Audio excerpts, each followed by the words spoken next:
David here, and we have wrapped up our regular episode coverage of Andor, but we still have a few things that we want to get produced for everyone. This is going to be a severed podcast. So the first part of this is going to be for everyone, and then there'll be a back half where it will be available just for season pass and regular subscribers.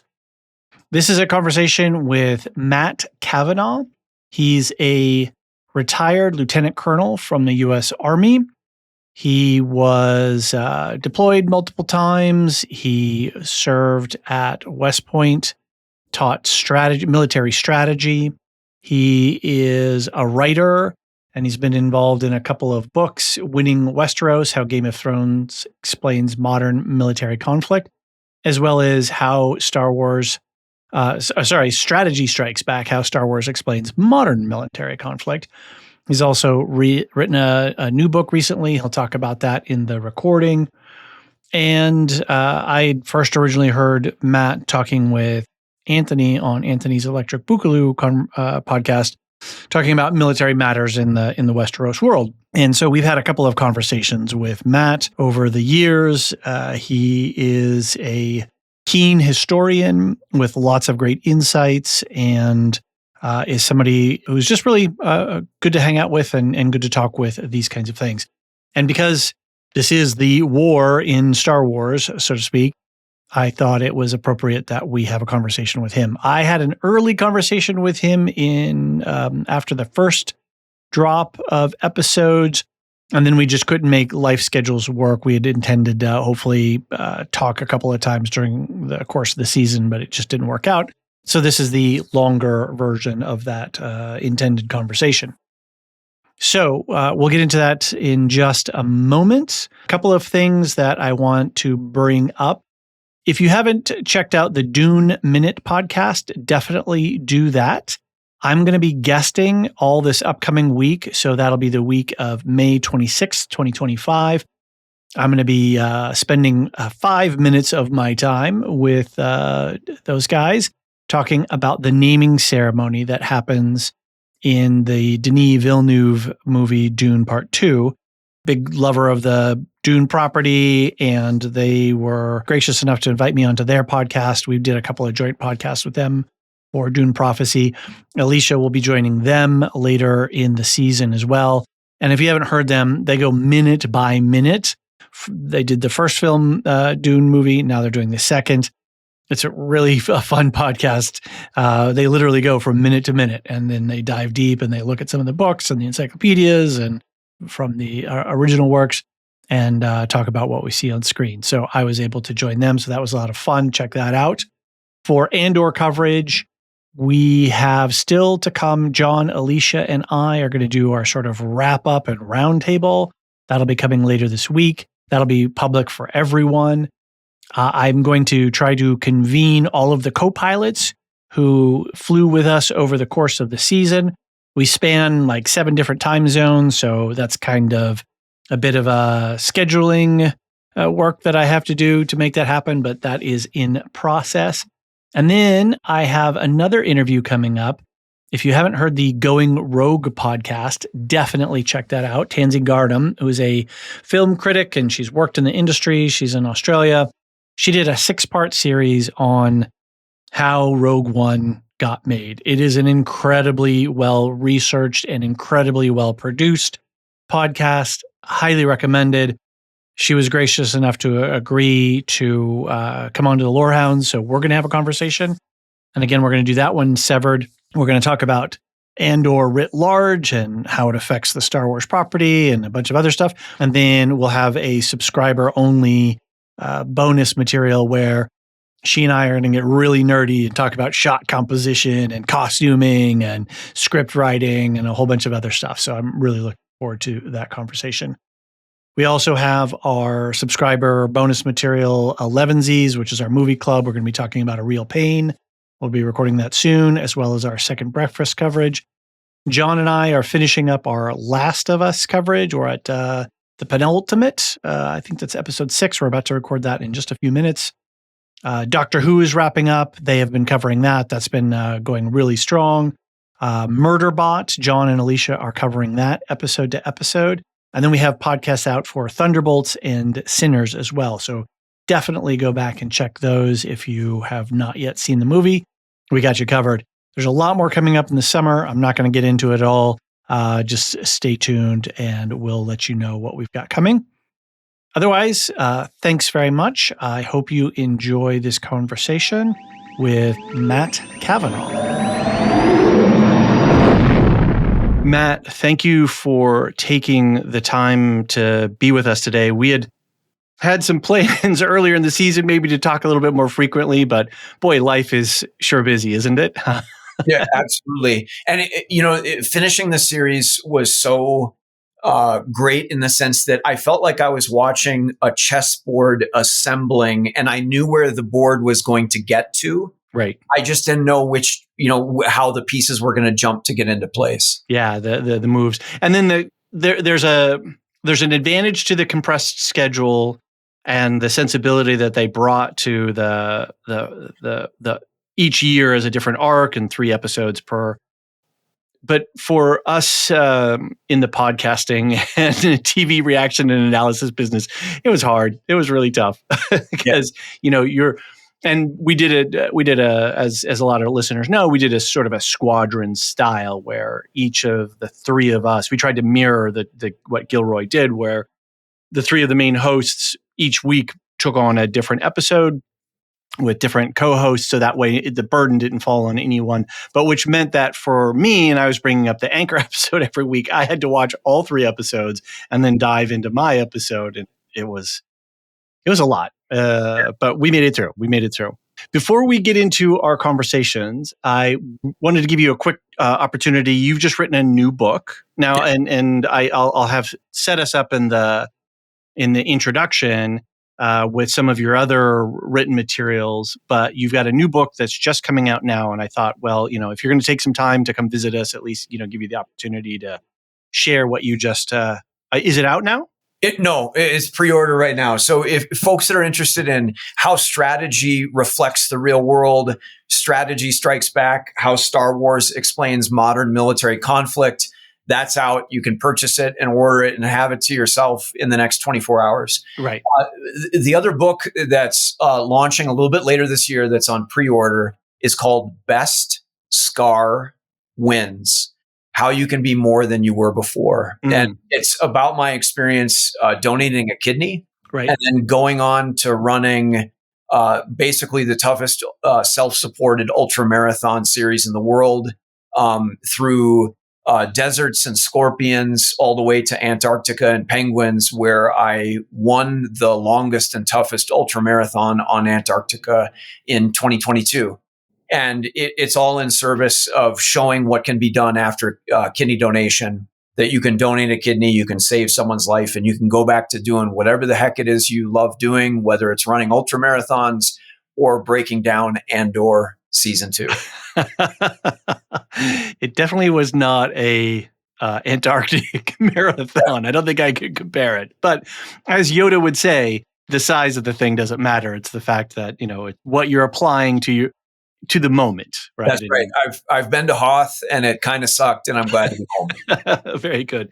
Really quick too, I noticed, do you still write your Substack strategy notes? I paused it because I've moved on to be a contributor for the Los Angeles Times. Okay. So I'm writing about more topical issues, frankly, but still writing nonetheless. So that's great. Yeah, absolutely. Right. So I'm really curious, just as a piece of media and entertainment, obviously you have, you used to teach at the War College. You were at West Point, right? Yep. And you've had all the experiences that you've had. And so we're going to talk about a bunch of that and what you see in the show. But what did you think just as a piece of television, just as a piece of media, as a 4-part movie in 4 weeks? So it's really satisfying. I've used the phrase the last time I think we talked, they put the war in Star Wars, in the sense that as a viewer, I love lightsabers and the idea that you can take down the opposition with one clever blast. Right. But that's not real. Right. And it never was real, and it never will be real. And I also enjoy, in addition to the flipping and when Yoda fights, in addition to that stuff, I like to see what it really feels like on screen, because in the modern world, it used to be that something like 50 or 60% of us used to have to be farmers to sustain the human population. Right. Just as agriculture has shot way down to less than 1%, less than 1% of us puts a uniform on and deploys overseas, for example, Right. of whatever flag or country that we fight for. And there's a distance between those of us that have been through some of those experiences and the rest of us. And let me just say clearly, that doesn't make us special or better. It just makes us unique. And it means that we have to work a little bit harder to help others to see what it's like, so that those other educated members of the democracy that we're a part of can make wise decisions when they're voting for candidates or whether to go fight somewhere. Right. Because it does take a real cost. And I really appreciated that at the highest level from this series, that they did fairly well at showing what that highest cost feels like. Right. Right. And a lot of the nuances and more subtler aspects of what it is to commit yourself to a grand objective. Yeah. I mean, it's scary. I was scared. So the first time I went to war, I was in my early 20s, and I was a lieutenant, and I was in charge of other people with the highest costs and highest consequences. And I didn't do everything right. And on some level, at the age of 45 now, I look back and I recognize that we put some of the highest burdens on the youngest and least mature members of our society. Right. So some of the stupid stuff that you saw in this series, for example, like some of that crazy fighting on Yavin, where with the Maya Pay Brigade. Yeah, like that's kind of real. I mean, it's not, like in the real world, it's way less funny and, way more scary. But I appreciated that reverberation or that echo from reality. Did and I'm not sure what you're writing for the LA Times, but in terms of, I don't know if you're doing entertainment criticism or anything like that, but as a consumer of media, I'm curious, did the release structure work for you in terms of the 3 episodes and not waiting week to week and watching the show for 12 weeks? Yeah. I mean, there's debates over that, like as a financial or practical matter, but I felt like they did a good job of showing key points along the way. When I've thought back, so the book that's out later this year, Best Scar Wins, about my kidney donation in those races, there's no accurate way of going back and reflecting on a past experience in great detail. The best you can hope to capture is those wave points, those high points and those low points. And then you hope that the resulting connect the dots trajectory tells a good story along the way. So I can see why they chose that. And I think I think as a viewer, it was really fun for me. Right. Great. There are so many things to talk about around this show. I really feel that this show is a bit of a black swan event, right? It's a kind of a one of one in many ways. And part of what adds to that sensibility for me is this idea of like, well, what is art and is this art? And on our Discord and in our feedback emails and in my conversations with other people who are watching the show, both critically and just for entertainment, the show is hitting on so many different levels and speaking to so many things. And even in one episode, there's so much that's encapsulated. And when your head and your heart and your eyes and your ears are all going in different directions, and you as a person are really, it's evocative in so many ways. That's for me really where this sort of elevates the show is really elevated to just it's not just the Pit or Poker Face or something else that's on TV that's fun and entertaining, but it's really impactful. And I can't imagine, say, somebody with your historical background in terms of teaching and, and obviously researching and reading and writing and all those kinds of things.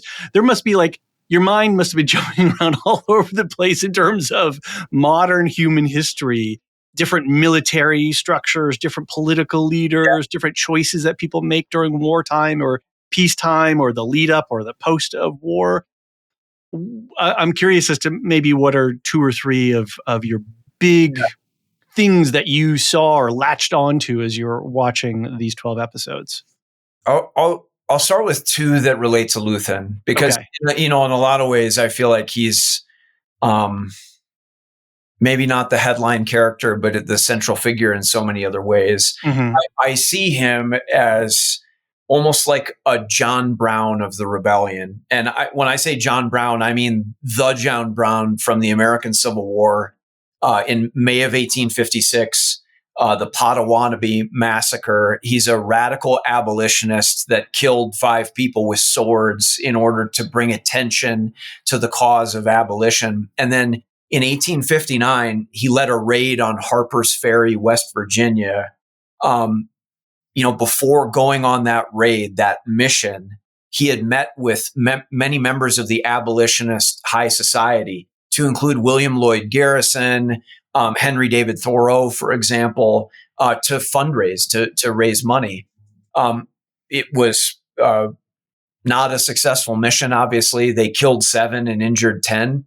And he was caught by one Colonel Robert E. Lee of the United States Army. This is in, again, October of 1859.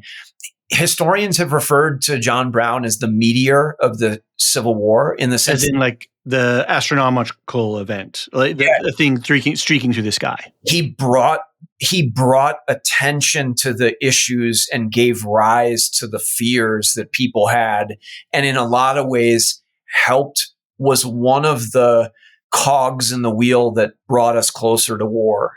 And I feel like Luthen very much is that figure on screen. John Brown is a very, he pushes people in different directions for some of his ideas and thoughts, just like the Unabomber does, frankly. And there's been a weird resurgence of the Unabomber. But I think in a lot of ways, Luthen is that figure in this story. And the second one is that quote that I just could not, I had to rewind it and watch it again and write it down and watch it again. We fight to win. That means we lose and lose and lose and lose until we're ready. And then, just a moment later, hide your hate until you know what to do with it. So the other book that I'm working on right now is titled Who Wins Wars? And it's getting inside the minds of great general officers. And one of them that I'm crawling into in the book is General George Washington. Okay. We are living through the 250th anniversary right now of the things that made George Washington famous. In June of 1775, at the age of 43, he took command of the Continental Army. So I'm like in my mid 50s. I can't imagine taking command of an army in my 40s. Believe me, I feel the exact same way. Ulysses S. Grant was in his early 40s when he took command of all Union armies. Oh, and my Lord.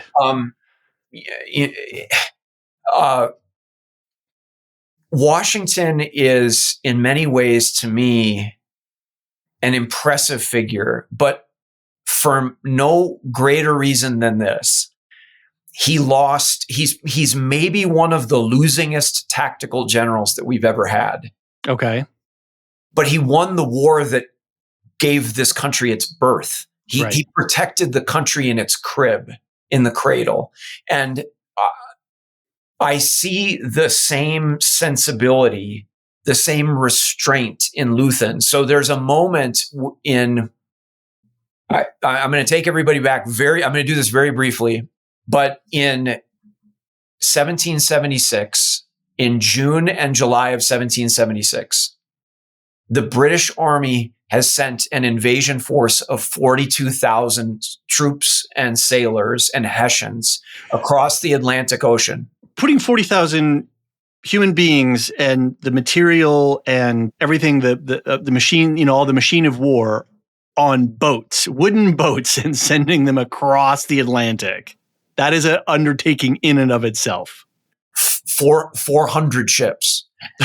So if you do the math, that invasion force today relative to the American public would be almost 6 million troops descending on New York Harbor.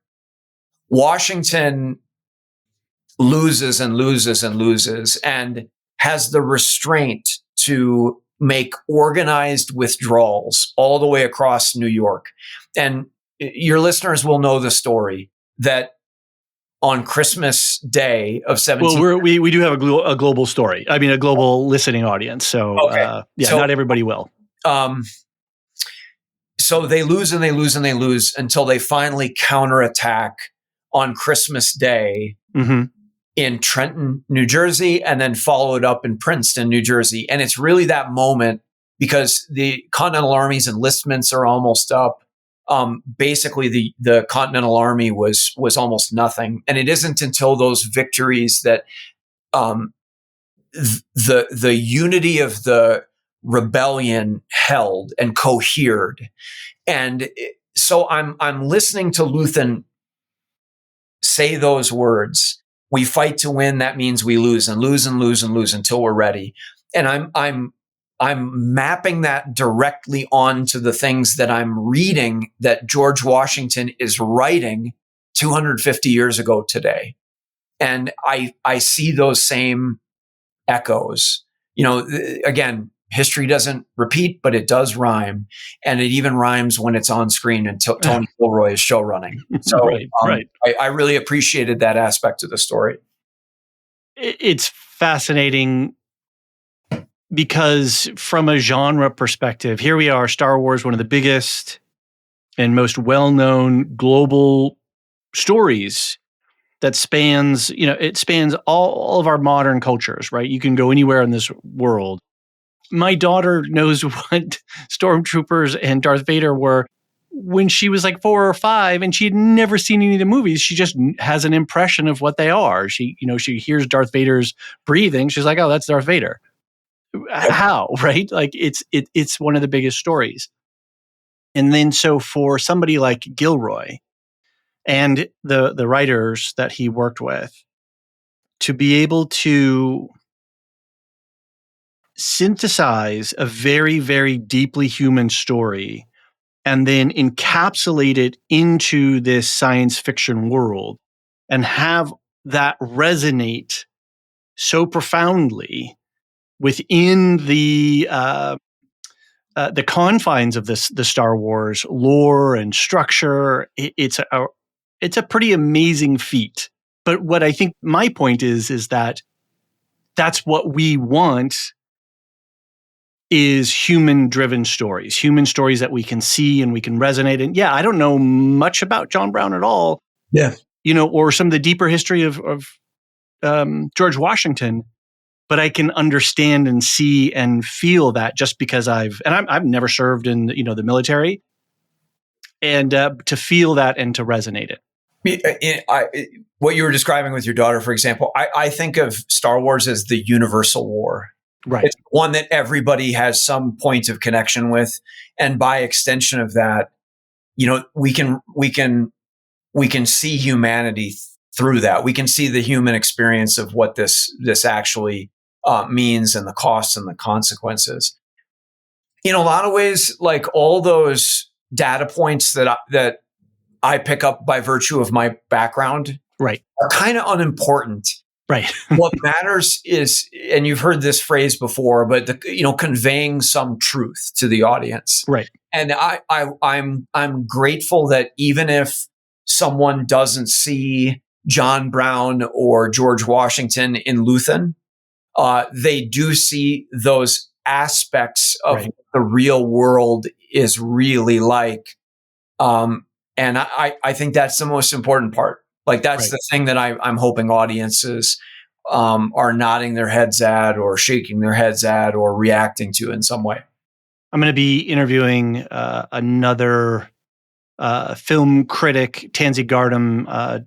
She's down in Australia, and she produced this really amazing podcast called Going Rogue, and it's a 6-part breakdown of how Going Rogue was produced and released and all of the ins and outs. It's incredibly researched. Mm-hmm. Anyway, she throws out a line. I think it's in one of her later podcasts. I can't remember now because it's all a blur. But she uses the term Schrodinger's allegory. So you're talking about everyone's war. Star Wars is everyone's war. And that's when we have this richness that we can just map ourselves onto. And again, that's where I go back to this point that this is art. This is elevated to art because we can do that mapping, or we can be, reflective of these deeper themes and feelings that we're seeing on screen. I heard Tony Gilroy say he wasn't writing the script, however many few years ago, with a newspaper in his hand, trying to write to the modern current news cycle. He was just trying to tell a very deeply a deep story about rebellion and control and authority and the personal costs of these things. Mm-hmm. And current circumstances be damned, he's just focused on writing his story. Yeah. And then, of course, we're all going, "Oh my gosh!" that we can see these today parallels that are chilling and disturbing. And again, he's not writing with that in mind. He's just writing to write. Yeah. I mean, on some level, these things are always going to converge in the sense that there is no higher price or higher stakes for us than death, or Right. the willingness to trade what little breath you have left for some idea or cause. And so whether it's the Civil War or the American War of Independence, or Andor and the wider rebellion, I mean, of course, there's going to be a convergence in the way that these stories fold together Right. in some ways, and whether intentional or not. Maybe it's the Force moving us through all these things. Boy, I could use some of the Force. I mean, I've always had this like love-hate sort of sense about the idea that you can have an all-powerful weapon and you can defeat it with some sort of perfect, laser blast, Right. like perfect shot. And in a lot of ways, I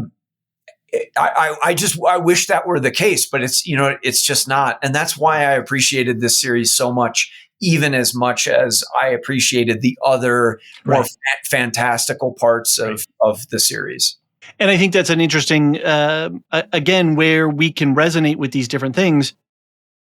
A New Hope, released in 1977, is a mytho-historic, or it's a mytho-heroic tale. Yeah. It's a fairy tale. It's part of it is rescuing the princess from the dragon. Yep. In some ways. And they get medals and everybody's happily ever after, which is why Empire is so beloved by so many people, is because you wake up the next morning and there's a reality that you have to face, and there's a cost that you've had to pay for putting that, having that medal ceremony. Yep.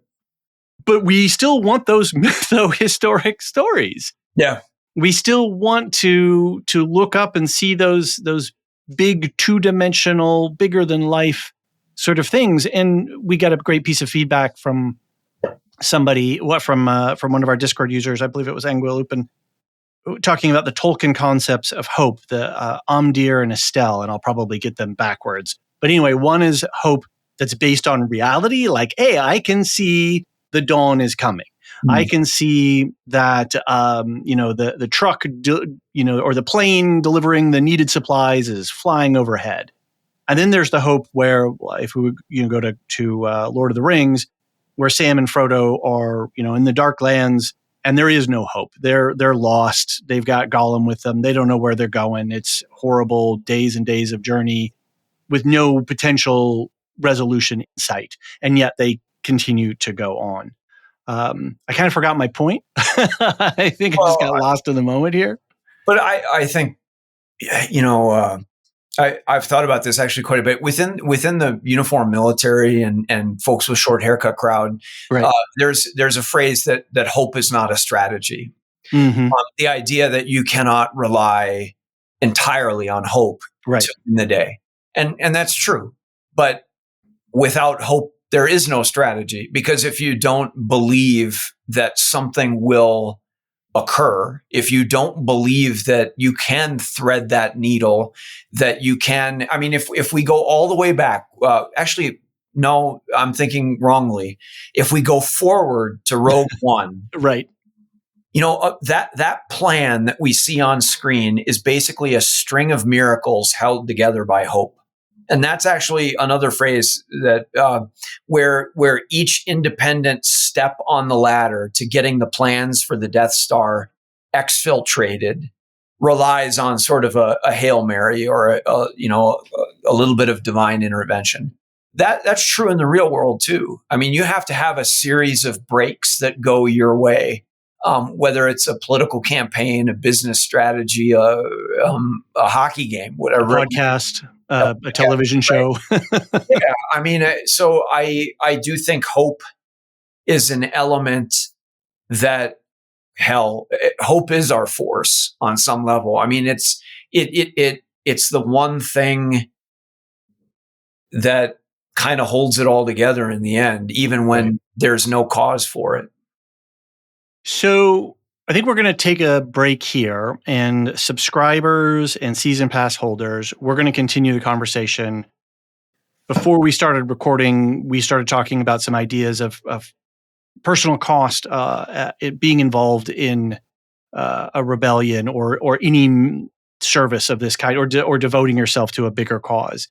We talked about this paradoxical idea that strength is weakness, and this idea of losing to win, right? And then there's just a whole bunch of fascinating historical rhymings that you also mentioned before. So we're going to get into a lot more of that, and I'm really curious to dig a little deeper into some of the military parallels as well. And I think that's something that is infused throughout all of Star Wars and doesn't get talked about. We talk a lot about the lightsabers and the cool spaceships, but actually talking about how our revolution's built and how do these different kinds of forces engage with each other, and how do these kinds of things resolve. So I think we're going to get into a much more deeper conversation of that. So if you're going to leave us here, then thanks for listening, and we appreciate you coming around. And I'll drop in with a little outro here in just a moment with some upcoming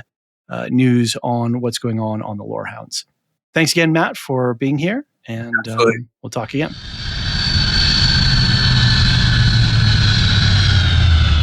Well, I hope you enjoyed that conversation as much as I did. And a reminder that a more complete conversation is available for subscribers and season pass holders. You can become a subscriber today. Just go to the link tree in the show notes, and you have your choice. You can do Patreon or Supercast.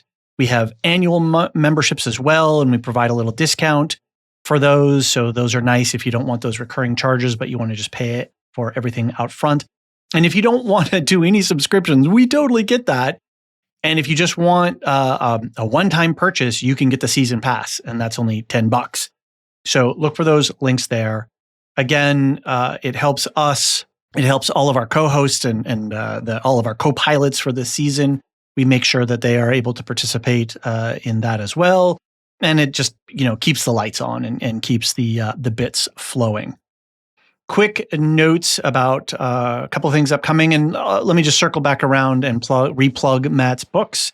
You can find his two previous books, Strategy Strikes Back, How Star Wars Explains Modern Military Conflict, and Winning Westeros, How Game of Thrones Explains Modern Military Conflict. He's an editor on both of those, and then he has his upcoming book, Best Scar Wins. And I believe he's got even another book in the pipeline there. So he's a pretty prolific writer. So keep an eye out for him. Notes about our upcoming schedule on the Lorehounds. John, Alicia, and I are recording our wrap-up and roundtable for Andor. I think we're doing that tomorrow at the relative to the time of this recording. And then I'm going to get together with all of the co-pilots at some point. We've got 7 time zones to span, but we want to hear from every single one of them because they brought so much to the conversation. And I really want to get their wrap-up thoughts. And then after that, I think I've got one more interview with Tansy Gardam, who is the publisher or producer of Going Rogue, a podcast. It started out as a 6-episode detailed examination. Let me tell you, this thing is research to the hilt. It is she's done an amazing job, but all about how the original Rogue One was produced. And then from there, she sort of springboarded into doing other film criticism and examination. She also has a Patreon, so check that out if you want some of her bonus material. But she and I will be talking. We're going to do another Severed podcast. We're going to do part public and part bonus material. On the public, we're going to talk about our general takes and our thoughts about the industry and about how Andor is going to affect that industry. And then for the subscribers, we're going to get real nerdy. We've each picked out 3 aspects of the Andor production, and we're going to get down into the weeds and really get into stuff like shot composition and lens choice and how costuming decisions were made and script writing, examining the scripts in real detail. So I'm super excited for that because as an armchair film guy or, production guy, I get to talk to somebody who really knows what they're talking about with this stuff because she's worked in the industry. So I'm, as you can tell, excited. Otherwise, we just recorded our 11Zs, which is our subscriber movie club. We covered A Real Pain, wonderful film. We had a really good conversation. We've got Second Breakfast coming up, and then we're going to do another 11Zs movie club. This time we're going to do a Gene Hackman retrospective, a little film festival looking at the life of Gene Hackman. And we've already picked relative to the recording, we've already picked our 3 films. And it's going to be The French Connection, Night Moves, and Heist. And subscribers, regular monthly subscribers, get access to the voting booth for that and access to those podcasts. John and I are finishing up our coverage of The Last of Us. We just had episode 6. Alicia and John with Ian, who sometimes pops in his TARDIS, are finishing up Doctor Who. And apparently there's some big stuff that just broke with that. They did a whole thing where they brought in some major lore from an original series. So that sounds really exciting. Murderbot is running. People are enjoying it. John and Alicia are going to be covering that episode to episode. We have podcasts out on Thunderbolts and Sinners. Alicia has conversation with John about Thunderbolts, and it sounds like it's a pretty impactful film. So I'm looking forward to seeing that. And I still haven't seen Sinners, and I really am dying to listen to the podcast with Anthony, Jean, and Alicia talking about it because it sounds like an amazing movie. And those are 3 great people I would love to hear talk about the film. We have a ton more coming up this summer. Hopefully we'll have a chance to catch a little bit of a breather, but we've got Marvel movies coming out. We've got some cool television shows. We've got some Alien and Predator stuff going on, The Bear. So we're going to be here for all of it. And your subscription support really helps us be able to accomplish that. And the more time that we can dedicate to this, the better products we can make. And that all stems from having Cornerstone subscribers. And if you can't subscribe, it's totally cool. And we appreciate you here. And that's why we have the public ad-supported channel. So, all right, I'm going to shut up and get out of here. And again, thank you so much. Thanks to everyone for your support. And I hope you enjoy this conversation. And we will, next Andor podcast that will be out will be John, Alicia, and I a little bit later this week. Until then, may the Force be with us all. The Lorehounds podcast is produced and published by the Lorehounds. You can send questions and feedback to starwars@thelorehounds.com and get ad-free access to all Lorehounds podcasts at Patreon or Supercast. Connect with us on Blue Sky. Links for everything in the episode show notes. Any opinions stated are ours personally and do not reflect the opinion of or belong to any employers or other entities. Thanks for listening.